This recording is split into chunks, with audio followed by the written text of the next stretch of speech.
দেখছি যে তারেক রহমান ছবি তোলার যে প্রক্রিয়া সেই প্রক্রিয়া সম্পন্ন করছেন তিনি তার আগে তিনি যে 10 আঙ্গুলের ফিঙ্গার দেওয়ার প্রক্রিয়া রয়েছে সেই প্রক্রিয়া সম্পন্ন করেছেন তারপরেই আসলে বোধহয় ছবি তোলার যে কার্যক্রম আমরা কিন্তু দেখতে পাচ্ছি তিনি ভিতরে ছবি তোলার কার্যক্রম সম্পন্ন করছেন রাকিব এবং যেই জায়গাটিতে এই মুহূর্তে তারেক রহমান আছেন সেটি নির্বাচন প্রশিক্ষণ ইনস্টিটিউট ইটিআই যেটাকে আমরা ইটিআই নামেই চিনি এবং এখানে এই ছবিটা তোলার পরেই হাতের যে 10 আঙ্গুলের ছাপ যেটাকে বায়োমেট্রিক ভেরিফিকেশনের একটা অংশ হিসেবে দেখা হয় এবং আইরিশ সেটা তিনি দেবেন এবং মূলত এই জিনিসটাই হচ্ছে নির্বাচন কমিশনের মধ্যে থাকা যে গুরুত্বপূর্ণ কর্মকাণ্ডগুলো আছে অর্থাৎ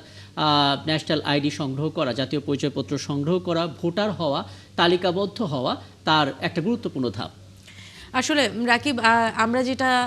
হয়তো ফেস করি তারেক রহমান সেরকমই একবার ছবি তোলা হয়েছে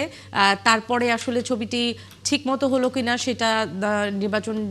কমিশনের যে কর্মকর্তা রয়েছেন তিনি দেখছেন এবং তিনি তাকে সেভাবে ডিরেকশন দিয়েছিলেন ডান পাশ বা বাম পাশে মুখটি ঘোরাবে কিনা সেভাবে দিয়ে হয়তো আরেকটি ছবি তোলার চেষ্টা করবে বা ছবি তোলা হয়েছে কিনা সম্ভবত ছবি তোলার যে কাজটি তাকে দেখাচ্ছে যে ঠিক আছে কিনা এটা আসলে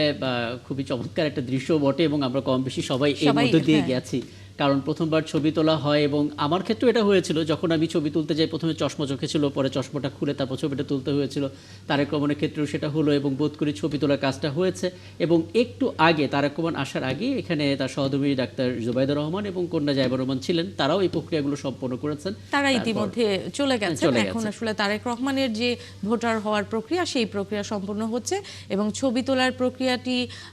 প্রথমে একটি ছবি তুলেছিল সম্ভবত সেটা ঠিকঠাক হয়নি